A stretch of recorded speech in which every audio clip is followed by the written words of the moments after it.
Stanza வந்து பாரோரின் நோய்களை நீக்கினவர். பாவி என் பாவ நோய் நீக்கினரே. இந்த பாரோரின் நோய்களை நீக்கினவர் யார்? அது முதலாவது ஸ்டான்ஸ்ல இருக்கு பாருங்க. சீடரின் கால்களை கழுவினவர். அது யோவான் 13வது அதிகாரத்துல இயேசுவானவரை குறிக்கிறது. அந்த இயேசுவானவர் இந்த இரண்டாவது ஸ்டான்ஸ்ல இருக்கபடி நோய்களை நீக்கினார். அந்த நோய், ஒரு நோயை இன்னைக்கு நம்ம பார்க்க போற இந்த பேசேஜ்ல யோவான் 5ல அவர் நீக்கி விடுவார் ஒருவனுக்கு. அந்த யோவான் 5ல தான் நம்ம தொடர்ந்து இன்னைக்கு தியானிக்க போகிறோம். John chapter 5. Last time, very quickly to recap, last time என்ன பார்த்தோம்? ஃபர்ஸ்ட் வந்து இந்த 5வது சாப்டரை 2 பகுதியாக நம்ம பிரிச்சு கொள்ளலாம்னு சொன்னேன். முதல் 18 வசனங்கள் வந்து அகேஷன் டு செலிப்ரேட், கொண்டாடுவதற்கான ஒரு நிகழ்வு. அடுத்தது 19ல இருந்து 47 ஆப்பர்ச்சுனிட்டி டு கன்ஃபெஸ், அறிக்கையிட சந்தர்ப்பம்னு சொன்னேன். 2 பகுதி. ஸோ 47 இது பெரிய ஒரு லாங் சாப்டர். இதுக்கு முன்னாடி பார்த்த சாப்டர்ஸும் லாங் தான், இதுவும் லாங். ஸோ 47 வசனங்கள் அதில் 2 பகுதியாக பிரித்து கொள்ளலாம். அந்த 18 வசனங்கள் அகேஷன் டு செலிப்ரேட்ல வந்து கொண்டாடுவதற்கு ஆன ஒரு நிகழ்வுன்னு சொன்னதுல ஒரு மனுஷனுக்கு மட்டும் இயேசுவானவர் செய்த அற்புதத்தை பற்றி, அந்த அற்புதம் வந்து அவனுக்கு இருந்த நோய், எப்படி இயேசுவானவர் அவனுக்கு சுகம் கொடுத்தார், அதை பற்றினது. அதுதான் நம்பர் 1. ஒருத்தனுக்கு மட்டும்தான். 2வது பகுதியில நம்ம பார்க்க போறது, இது உடல் ரீதியான சுகபலன் இல்ல.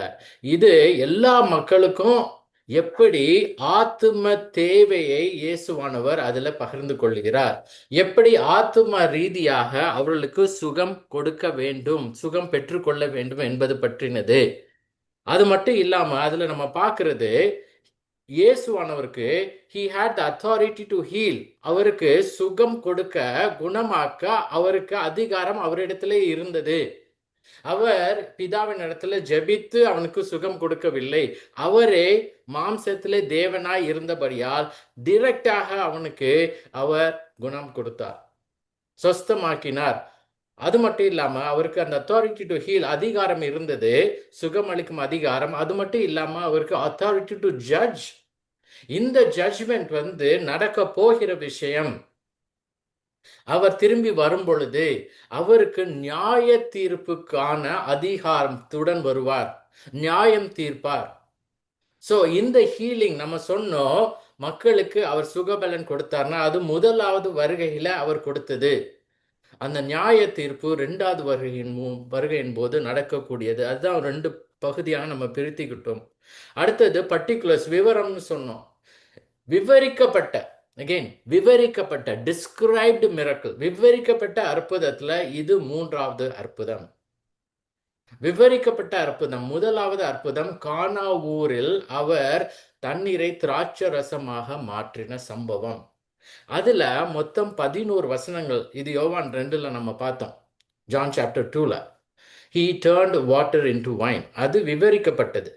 2வது அற்புதம் நம்ம பார்த்தது யோவான் 4வது அதிகாரத்துல கடைசி பகுதியில, அந்த ராஜாவின் மனுஷனின் குமாரனுக்கு உயிர் திரும்பி கொடுத்தது, பிழைத்து கொண்டான். அது 9 வசனங்களில் விவரிக்கப்பட்டது. இதை தவிர மற்ற அற்புதங்களையும் இயேசுவானவர் செய்திருக்கிறார். அது யோவான் 2வது அதிகாரத்துல கடைசி பகுதியில் இருக்கு. நிக்கோதேமு அறிக்கையிடுறான், ஆனா அது விவரிக்கப்படவில்லை. இது 3வது அற்புதம், விவரிக்கப்பட்ட 3வது அற்புதம். அதுதான் நம்ம இந்த 18 வசனங்களை நம்ம பார்க்கிறோம். இப்போ இது ஓவரால், இது ஹை லெவல்ல. ஓகே, சோ இது இந்த சாப்டர் 5 யோவான் 5வது அதிகாரத்துல ஓவர் ஆல் ஸ்கேல் நம்ம பார்க்கிறது. இப்போ அகேஷன் டு செலிப்ரேட், முதலாவது பகுதி. இதுல 18 வசனங்கள், கொண்டாடுவதற்கான நிகழ்வு. அதுல நம்ம 3 காரியங்களை பார்த்தோம். ஒரு பேட்டர்ன் நம்ம பார்க்கிறோம் இதுல. எப்படின்னா, யோவான் 3வது அதிகாரத்துல நிக்கோதேமு இயேசுவின் இடத்துல ராக்காலத்துல வந்து, ரபி, நீர் தேவனிடத்துல இருந்து வந்த போதகர் அப்படின்னு சொல்லி அறிக்கையிடுறான். ஏனெனில் ஒருவனுடன் தேவன் இராவிட்டால் நீர் செய்கிற இப்படிப்பட்ட காரியங்களை செய்ய முடியாதுன்னு சொல்லி அறிக்கையிட்டான். இதுல நிக்கோதேமு இயேசுவின் இடத்துல ராக்காலத்தில் வந்தான். அது முதலாவது. அடுத்தது இயேசு சமாரிய பெண்ணிடம் போய் அவர் தான் தாகத்துக்கு தான் என்று பேசினார். ஸோ முதலாவது யோவான் 3ல நம்ம பார்க்குறோம், நிக்கோதேமு இயேசு இடத்துல அவன் தான் பேசுறான். ரெண்டாவதுல இயேசு சமாரிய பெண்ணிடம் போய் அவர் பேசுகிறார். மூன்றாவது ராஜாவின் மனுஷன் இயேசுவின் இடத்துல தன்னுடன் சுகமளிக்க வேண்டிக் கொண்டான்னு பார்க்குறோம். இப்போ நம்ம அடுத்த பேட்டர்ன் என்னன்னா, இயேசு திரும்பி இந்த வியாதியஸ்தனுடன் போய் அவர் பேச போகிறார். ஸோ ஃபர்ஸ்ட் யார் இனிஷியேட் பண்றதுன்றது பேக் அண்ட் ஃபோர்த் நம்ம பார்க்குறோம். அடுத்தது அவருக்கு வல்லமை என்பது அவரிடத்திலே இருந்தது. போன தடவை நான் சொன்னேன், பல எக்ஸாம்பிள்ஸும் நான் சொன்னேன். இவங்களுக்கெல்லாம் கேட்காமலே, விசுவாசம் இல்லாமலே இயேசுவானவர் சுகம் கொடுத்தார் என்பதை. அடுத்தது பர்பஸ், இதெல்லாம் எதற்காக இயேசுவானவர் செய்யணும்? கேட்காமல் விசுவாசிக்காமல் இருக்கிறவனுக்கு எதுக்கு செய்யணும்? ஏன் செய்யணும் அப்படின்னா, இங்க நம்ம பார்க்கறது இது அப்போஸ்தலர் 2ல பார்த்தோம், 10ல பார்த்தோம், யோவான் 20லயும் பார்த்தோம். இயேசுவை கொண்டு தேவன் பலத்த செய்கைகளையும் அற்புதங்களையும் அடையாளங்களையும் நடப்பித்து அவைகளினாலே அவரை வெளிப்படுத்தி மக்கள் விசுவாசிக்க வகை செய்கிறார். அதுக்காக விசுவாசிக்கணும், ஜஸ்ட் ரிசீவிங் கிடையாது. உடல் ரீதியாக எனக்கு சுகம் கொடுத்துருச்சு அப்படின்னு சொல்லி போறதுக்கு இல்லை, என் வாழ்க்கை சந்தோஷமா இருக்குன்றதுக்காக இல்லை, எல்லாரும் விசுவாசிக்க வேண்டும் என்பதற்காகவே இயேசுவானவர் இந்த அற்புதங்களை அடையாளங்களாக செய்தார். It was a sign. Miracle, every miracle that Jesus did is a sign. எப்படி இன்னைக்கு நம்ம ரோட்ல போறப்ப சைன் போஸ்ட் இருக்கோ, அந்த மாதிரியான ஒரு சைன் தான் இது. நம்ம ஹைவேல போறப்ப பார்ப்போம், சென்னை 43 கிலோமீட்டர் அந்த மாதிரி எழுதியிருக்கும். அதெல்லாம் சைன். அதுவே சென்னை கிடையாது.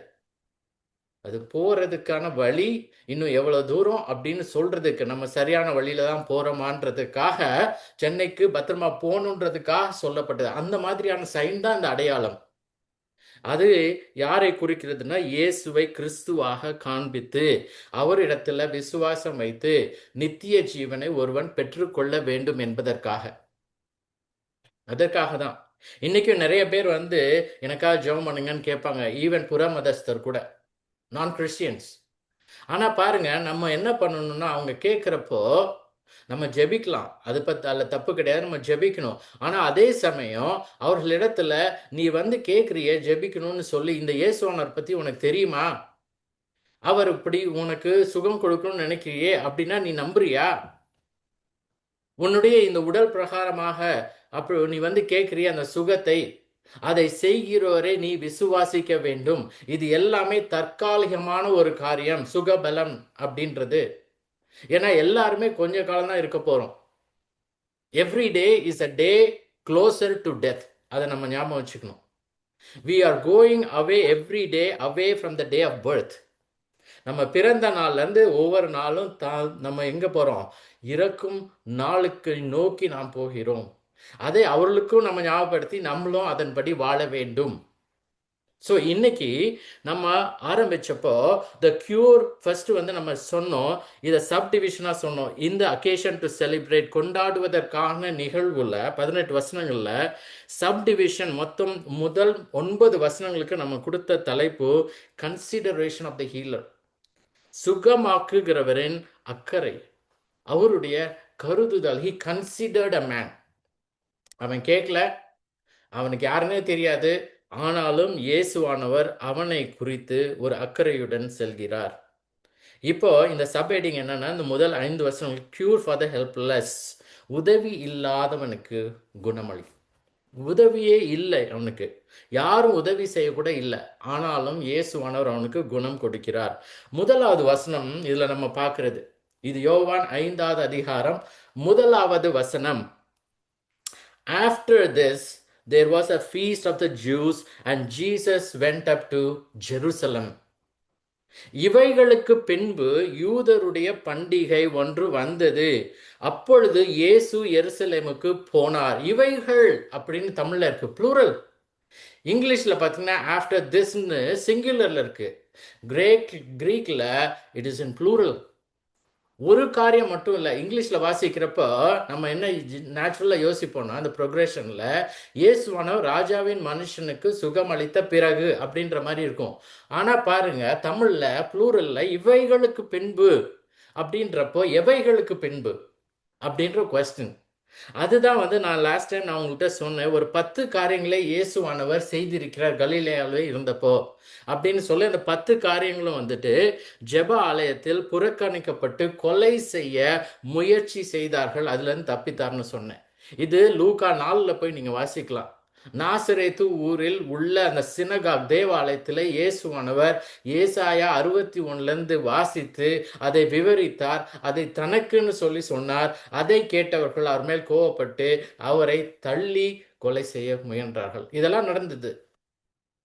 முதலாவது. இரண்டாவது, பேதுருவின் மாமியார், பீட்டர்ஸ் மதர்-இன்-லா, அவளுக்கு ஜுரம் இருந்தது, அவளுக்கு சுகம் கொடுத்தார். மூன்றாவது, பல இடங்களிலும் கலிலேயா நாடெங்கும் பல ஜெப ஆலயங்களில் சினகாகில் போய் பிரசங்கம் பண்ணி கொண்டும் பிசாசுகளை துரத்தி கொண்டும் இருந்தார்னு சொல்லி மார்க்கு 1:39 இருக்கு. நாலாவது, அவர் குஷ்டரோகியை ஒருவனை சுஸ்தமாக்கினார். அடுத்தது, காற்றையும் கடலையும் அவர் படகில் இருந்து அதட்டினார். அதுக்கப்புறம் 2 நபர்களிடமிருந்து பிசாசுகளை பன்றி கூட்டத்திற்கு விரட்டினார். அடுத்தது, அவர் கப்பர் நகூம் என்கிற ஊருக்கு, நாசரேத்திலிருந்து கப்பர் நகூமுக்கு ஹி மூட் மாறிவிட்டார். திமிர்வாதக்காரனுக்கு சுகம் கொடுத்தார். எவீருவின் மகன் குமாரத்தி உயிருடன் எழுப்பினார். அவர் போற வழியில பெரும்பாடு உள்ள ஸ்திரீக்கு குணமளித்தார். அது மட்டும் இல்லாம கடைசியாக இந்த மத்தேயு லேவி ஆயத்துறையில் உட்கார்ந்திருக்கிறதை கண்டு எனக்கு பின் சென்று வா என்றார். அவன் அவருக்கு பின் சென்றான். சோ இது எல்லாம் இவைகளுக்கு பின்பு என்ன வந்தது? யூதருடைய பண்டிகை ஒன்று வந்தது. 2-3 மாசம் அவர் கலிலேயாவில் இருந்து விட்டார். இந்த காரியங்கள் எல்லாம் நடந்தது. இவைகளுக்கு பின்பு after these rather there was a feast of the Jews. அந்த பண்டிகை என்ன பண்டிகைன்னு சொல்லி யோவான் எழுதவில்லை. மற்ற இடத்துல அவர் பண்டிகை எழுதுறப்போ ஃபீஸ்ட்னு சொல்லி, என்ன ஃபீஸ்ட்னு சொல்லுவார்? பஸ்கா பண்டிகையா இல்ல கூடாரா பண்டிகையா அப்படின்னு சொல்லி எழுதுவார். ஆனா இங்க after these there was a feast of the Jews மட்டும் எழுதினாரு. எந்த பண்டிகைன்னு சொல்ல, அந்த பண்டிகை மோஸ்ட் லைக்லி ஸ்காலர்ஸ் என்ன சொல்றாங்கன்னா, இது பூரிம் பண்டிகை, the feast of பூரிம். அது எப்பன்னா எஸ்தர் காலத்துல, எஸ்தர் 9ல போய் நீங்க போய் அதை பத்தி வாசிக்கலாம். அந்த பண்டிகை தான் இருக்கும் அப்படின்னு சொல்லி அவங்க சொல்றாங்க. ஸோ எந்த பண்டிகையா இருந்தாலும் இப்போ நடக்கிற விஷயம், 2வது வசனம், இயேசுவானவர் அந்த பண்டிகைக்கு போகிறார். எங்க போகிறார்? எருசலேமுக்கு போகிறார். இப்போ கவனிங்க, இந்த 2வது வசனத்துல 5 காரியங்களை இந்த யோவான் குறிப்பிடுகிறார். நம்ம யூஸ்வலா வாசிக்கிறப்போ அந்த வசனத்தை வாசிட்டு அடுத்தது நம்ம எதுக்கு அட்ராக்ட் ஆகும்? அந்த அற்புதத்திற்கு. இயேசுவானவர் என்ன செய்தார், அவனுக்கு என்ன ஆச்சு, அதுக்கப்புறம் என்ன சொன்னார் அப்படின்னு. ஆனா கவனிங்க, தேவனுடைய வார்த்தை, ஒவ்வொரு வார்த்தையும் தேவனால் கொடுக்கப்பட்டது. Not just a paragraph, every word அப்படின்னு சொல்லி ப்ராவர்ப்ஸ், நீதிமொழிகள் 30:5வது வசனத்துல ஒவ்வொரு வார்த்தை, வேதத்தின் ஒவ்வொரு வார்த்தையும் தேவன் ஒரு காரியத்திற்காக கொடுத்திருக்கிறார். நாம் அறிந்து கொள்ள வேண்டும், அவைகளை பற்றி அலட்சியப்படுத்தக்கூடாது. இதெல்லாம் தெரிஞ்சு எனக்கு என்ன ஆக போகுதுன்னு யோசிக்க கூடாது. அப்படி நமக்கு தேவையில்லைன்னா கடவுள் கொடுத்திருக்க மாட்டார், ரைட்? ஆனா பாருங்க, இந்த 2வது வசனத்துல 5 குறிப்புகள். முதலாவது, இந்த வசனத்தை நான் வாசிக்கிறேன் பாருங்க. Now there is in Jerusalem by the sheep gate a pool in Aramaic called Bethesda, which has 5 roofed colonnades. எபிரேய பாஷையிலே பெதஸ்தா எனப்பட்ட ஒரு குளம் எருசலேமில் ஆட்டு வாசலில் அருகே இருக்கிறது. அதற்கு 5 மண்டபங்கள் உண்டு. இவ்வளோ டிஸ்கிரிப்ஷன் நமக்கு தேவையா? யோவான் இவ்வளோ எழுதணுமா? பெதஸ்தான்னு ஒரு குளம் இருந்தது, அங்க இந்த மாதிரி மக்கள்லாம் இருந்தாங்க, அங்க இருந்தான்னு சொன்னா பத்தாதா? ஆனா பாருங்க, அவர் எவ்வளோ டிஸ்கிரைப் பண்றார். முதலாவது நம்ம இதுல பார்க்க வேண்டியது ஒரு சின்ன ஒரு டிஸ்கிரிபன்சி, ஒரு வேறுபாடு between English and Tamil translations, இஎஸ்விக்கும் தமிழ் டிரான்ஸ்லேஷனுக்கும். அது என்ன அப்படின்னா, முதலாவது இங்க நம்ம பார்க்கறது இன் அரமையிக் அப்படின்னு இங்கிலீஷ்ல இருக்கும், ஆனா தமிழ்ல எபிரேய பாஷைன்னு இருக்கும், ஹீப்ரூ லாங்குவேஜ். என்ஐஎஸ் என்ற டிரான்ஸ்லேஷன்லாம் ஹீப்ரூன்னு தான் போட்டிருப்பாங்க. ஏன் அந்த டிஃபரன்ஸ்? அந்த டிஸ்கிரிபன்சி, இது மைனர் டிஸ்கிரிபன்சி ஆனால் இருக்குது. ஏன் அப்படின்னா கிரேக்க வார்த்தை, அதுக்கு பயன்படுத்தின கிரேக்க வார்த்தை எந்த மொழின்னு சொல்லவில்லை. அரமேயிக்கா ஹீப்ருவான்னு சொல்லலை. ஆனால் என்ன சொல்லிருந்துச்சுன்னா the language that the Jew spoke, எபிரேயர்கள் பேசின மொழின்னு தான் இருக்குது. அது எந்த மொழின்னு போடலை.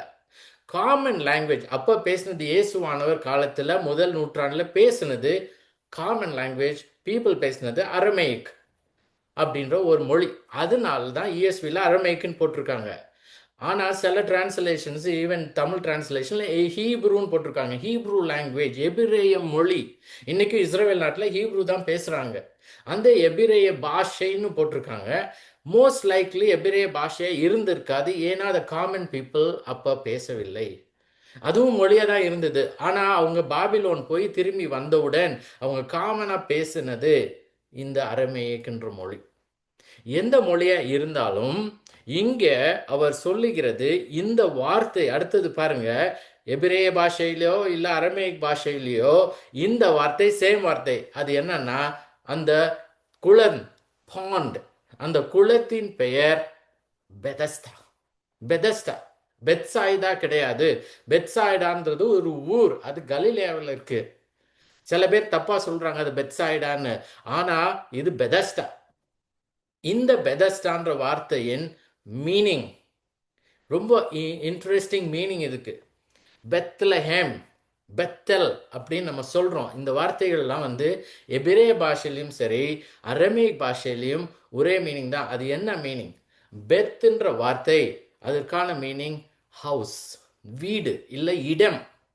நம்ம பெத்தல் அப்படின்னு சொல்லி ஆதியாகமம் 28 போய் பார்த்தீங்கன்னா அதுக்கப்புறம் யாக்கோபு படுத்திருந்தான் கல்லில் சாய்ந்த போது அவனுக்கு வந்த அந்த சொப்பனத்தினால அவன் சொன்னது இந்த இடத்தில், இந்த இடம் தேவனுடைய வீடாயிருக்கிறது, இடமாயிருக்கிறதுன்னு சொல்லி பெத்தல்னு சொன்னான். ஸோ பெத்துன்றது இடம் ஆர் வீடு. எல் அப்படின்னு சொல்றது God, always God. El God. எல்ன்ற வார்த்தை ஹீப்ரூ அரமேயிக்ல காட். அதனால தான் எலோஹிம் அப்படின்னு சொல்றோம். எல் ஷடாய் அப்படின்னு சொல்றோம், காட் ஆல்மைட்டி. அதனால இங்க பெத் சைதா, பெத்ன்ற மீனிங் வீடு இல்லை இடம். அடுத்த பகுதி இட்ஸ் அ காம்பவுண்ட் வேர்ட். ரெண்டு வார்த்தைகளை சேர்த்து நாம் சொல்வது பெத்ன்றது. அடுத்தது சாய்டா. அந்த சாய்டான்ற வார்த்தை ரெண்டு ஆப்ஷன்ஸ் இருக்கு. ஒன்று ஹெசெட் அப்படின்ற வார்த்தையிலிருந்து வந்திருக்கலாம். இந்த எபிரேய மொழியிலேயோ அரமேயிக் மொழியிலேயோ ஹெசெட் அப்படின்ற வார்த்தையின் மீனிங் பல மீனிங் இருக்குது. அதற்கான மெயின் மீனிங் ஸ்டெட்ஃபாஸ்ட் லவ், அதாவது தேவனுடைய மாறாத அன்பு. அது மட்டும் இல்லை, அந்த வார்த்தைக்கு பல மீனிங் இருக்குது. அதாவது அந்த ஹெட்செட்ன்ற வார்த்தைக்கு மீனிங் பிட்டி, இரக்கம், தயவு, ஃபேவர், கைண்ட்னஸ், கருணை, குட்னஸ், நன்மை. இதெல்லாம் சேர்ந்து நமக்கு மீனிங், அந்த வார்த்தை ஹெசெட்ன்ற மீனிங் இதெல்லாம் சேர்ந்தது. தேவனுடைய அன்பு, தேவனுடைய கருணை, தேவனுடைய இரக்கம், தேவனுடைய நன்மை, தேவனுடைய அன்பு, இதெல்லாம் சேர்ந்த ஒரு வார்த்தை அது ஹெசெட்ன்ற வார்த்தை. யூஸ்வலாக நம்ம பைபிள் இங்கிலீஷ்லாம் பார்த்தீங்கன்னா அது ஸ்டெட்ஃபாஸ்ட் லவ் அப்படின்னு சொல்லி டிரான்ஸ்லேட் பண்ணியிருப்பாங்க. ஸோ இங்கே இப்போ நம்ம பெத்துன்னு நான் சொன்னேன், ஹவுஸ்ன்னு சொன்னேன். ஹெசெட்ன்ற வார்த்தை ஸ்டெட்ஃபாஸ்ட் லவ், அன்புன்னு சொன்னேன். இது ரெண்டையும் சேர்த்தீங்கன்னா என்ன வரும்? என்ன மீனிங்? அன்பின் வீடு ஆர் கருணையின் இடம், அன்பின் இடம் அப்படின்ற ஒரு மீனிங் பெதஸ்தா. இன்னைக்கு கூட நம்ம வீட்டுக்கெல்லாம் சில பேர் வைப்பாங்க. இந்த வார்த்தை ரொம்ப அருமையான வார்த்தை. வீட்டுக்கு பேர் வைக்கணும் பெதஸ்தா, அன்பின் வீடு, தேவனுடைய அன்பின் வீடு, இல்ல தேவனுடைய இரக்கத்தின் வீடு, கருணையின் வீடு, நன்மையின் வீடு. அது மட்டும் இல்லாம நான் சொன்ன பெத்ன்ற வார்த்தை ஃபர்ஸ்ட் பார்ட்னு, அது ஹவுஸ், இடம், வீடு. அடுத்தது ஹெசெட்னு சொன்னேன். அந்த ஹெசெட்டுக்கு பதிலா எஷெட்ன்ற வார்த்தை இருக்குது, அது ஒரு ஆப்ஷன். எஷெட், அந்த வார்த்தையோட மீனிங் என்னன்னா அவுட் போரிங், அதாவது வழிந்து வருவது. ஒரு தண்ணீர் எப்படி ஒரு நீரூற்றிலிருந்து வருதோ, நீரோடை, ஸோ இது ரெண்டுமே பார்த்தீங்கன்னா அவுட் போரிங், நீரோட தண்ணீர். பாருங்க, இதோட மீனிங் வந்துட்டு ரெண்டு விதத்துலையும் நல்ல மீனிங்.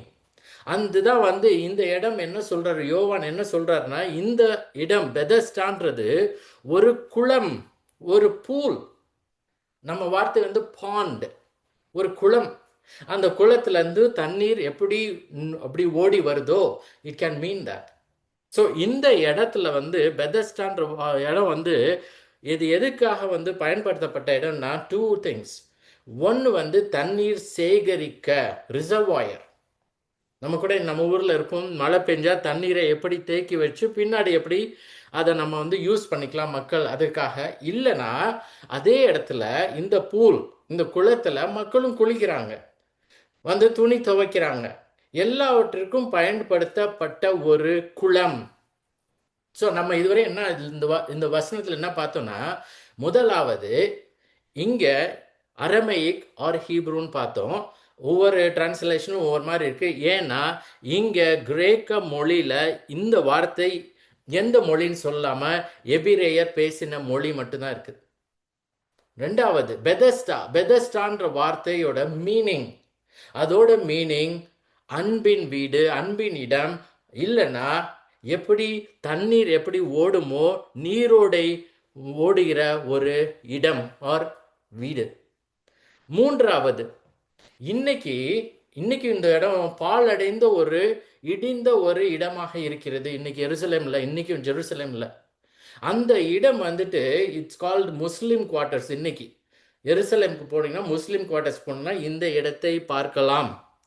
அந்த முஸ்லிம் குவார்ட்டர்ஸ்ல கவனிங்க, இதுல இங்க யோவான் சொல்லுகிறது பாருங்க, now there is in Jerusalem by the sheep gate ன்னு சொல்றாரு. ஆட்டு வாசல். கவனிச்சிங்களா? ஆட்டு வாசல். முதலாவது நூற்றாண்டுல இயேசுவானவர் காலத்துல மொத்தம் 7 கதவுகள், கேட்ஸ் இருந்தது. எப்படி எருசலேமை சுத்தி மதில் இருந்தது, அல்ல 7 கேட் இருந்தது. அந்த கேட் வழியா தான் ஒருத்தர் அந்த அந்த நகரத்திற்குள் செல்ல முடியும். அதுல ஒன் கேட்டு தான் வந்து இந்த ஷீப் கேட். என்னது? இந்த ஆட்டு வாசல்னு சொல்றது. இந்த ஆட்டு வாசல்னு ஏன் பேரிட்டாங்கன்னா, இந்த ஆட்டு வாசல் வழியாக தான் பலி ஆடுகளை உள்ள அந்த தேவாலயத்துக்கு, எருசலேமில் இருந்த தேவாலயத்துக்கு கொண்டு வருவார்கள். they will bring the sheep through this gate. புரியுதா? அதனாலதான் it's called as sheep gate. அத யோவான் சொல்லுகிறார். என்னென்ன விஷயங்களை நமக்கு சொல்றாரு பாருங்க. இதுல பெதஸ்டான்னு சொல்றாரு, அது ஒரு குளம்னு சொல்றாரு, ஷீப் கேட்டுன்னு சொல்றாரு, பை த ஷீப் கேட் இது பக்கத்துல இருக்குன்னு சொல்றாரு. ஏன் இதெல்லாம் சொல்லணும்? அவரு சிம்பிளா ஒரு குளம் இருந்தது, அங்க போய் ஒருத்தர் இருந்தான், அவனுக்கு சுகம் கொடுத்தான்னு சொல்லிருக்கலாமே. அவர் சொல்லுகிறது, இவர் யோவான் எழுதின சுவிசேஷை வாசித்த முதலாவது நூற்றாண்டில் வாசித்தவர்கள், இது இது ஒரு கட்டுக்கதை இல்லை. It's not a myth. இந்த இடங்கள், இந்த சிட்டிஸ் எந்த இடத்தெல்லாம் அவர் குறிப்பிடுகிறாரோ அதெல்லாம் இருந்தது. இது இயேசுவானவர், he was a man, he was existent in flesh அப்படின்னு ப்ரூவ் பண்றதுக்காக சொல்லுகிறார். அவராகவே ஒரு கட்டுக்கதையாக சொல்லவில்லை. இதெல்லாம் வந்து எவிடன்சஸ் ஃபார் தட். ஸோ நம்ம பார்த்தது இந்த ஷீப் கேட். இந்த ஷீப் கேட் இன்னைக்கு இருக்குது. அதுக்கப்புறம் என்ன ஆச்சுன்னா, 1500s இயேசுவானர் வந்து போன பிறகு 1500 வருஷங்கள் கழித்து, அப்போ மற்ற மக்கள் போய் அந்த இடத்தை அதை போய் அங்கே போய் ரூல் பண்ணப்போ இதோட பேர் ஷீப் கேட்லேருந்து it became as lions gate. Lions gate. ஏன் லயன்ஸ் கேட்? இது வழியா ஏதாவது சிங்கம் வருமா அப்படின்னு கேட்டிங்கன்னா, இல்லை, சிங்கம் வராது. ஆனால் இந்த கேட்டில் என்ன பண்ணாங்கன்னா, ஒரு பெரிய கேட். அதுக்கப்புறம் வந்தவங்க பல சிற்ப வேலை செய்தார்கள். அந்த சிற்ப வேலை அதில் அந்த ஸ்கல்ப்சர்ஸ் வந்து பண்ணப்போ அதில் செதுக்கப்பட்டது பல சிங்கங்கள். அவர்கள் எப்படிப்பட்டவர்கள்னு சொல்றதுக்காக சிங்கங்களை அந்த கதவுல வரைஞ்சாங்க. அதனால it's call lions gate. So sheep gate. இந்த ஷீப் கேட் எப்போலேருந்து இருக்குது அப்படின்னு நம்ம பார்க்குறப்போ, இது நெஹேமியா காலத்தில் 3வது அதிகாரம் 1வது வசனத்தில் பார்த்தீங்கன்னா இதான் எழுதியிருக்கும்.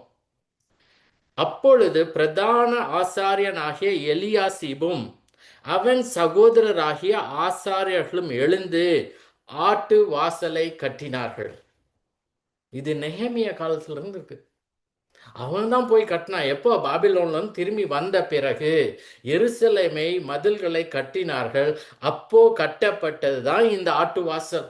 அப்பையிலேருந்து இந்த ஆட்டு வாசல் எதற்காக பயன்படுத்தப்பட்டதுன்னா, எப்படி தேவ ஆலயத்துல மக்கள் போய் பாவ நிவாரண பலி மற்ற பலிகள் அது செலுத்துறதுக்கு ஆட்டுக்குட்டிகளை இது வழியாக கொண்டு செல்வார்கள். That is why it's called sheep's gate. Yovan சொல்றாரு, now there is in Jerusalem by the sheep gate a pool in Aramaic called Bethesda which has 5 roofed colonnades.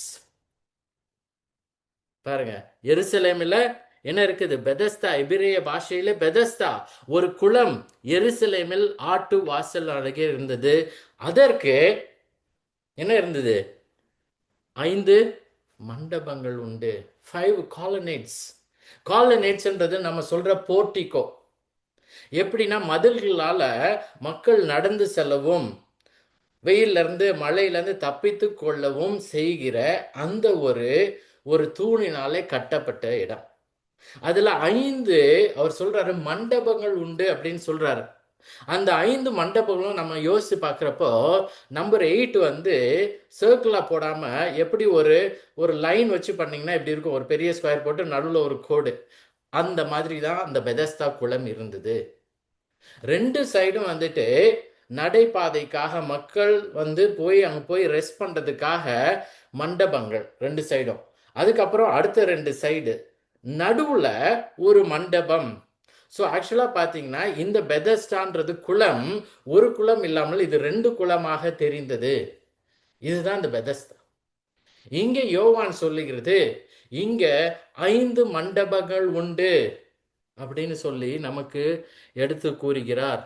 இந்த 5 மண்டபங்கள்ல தான் வந்துட்டு பல பேரும் தாங்கள் இந்த வெயில்லையோ மழையில இருந்து தப்பித்துக் கொள்வதற்காகவும் ரெஸ்ட் பண்றதுக்காக, இல்ல துணி துவைக்கவோ இல்ல குளிக்கவோ வந்தவர்கள் எல்லாரும் அந்த இடத்துல தான் இருப்பாங்க. இப்படிப்பட்ட ஒரு இடத்தை தான் யோவான் நமக்கு பல ஸ்பெசிபிக்ஸோட சொல்றார்.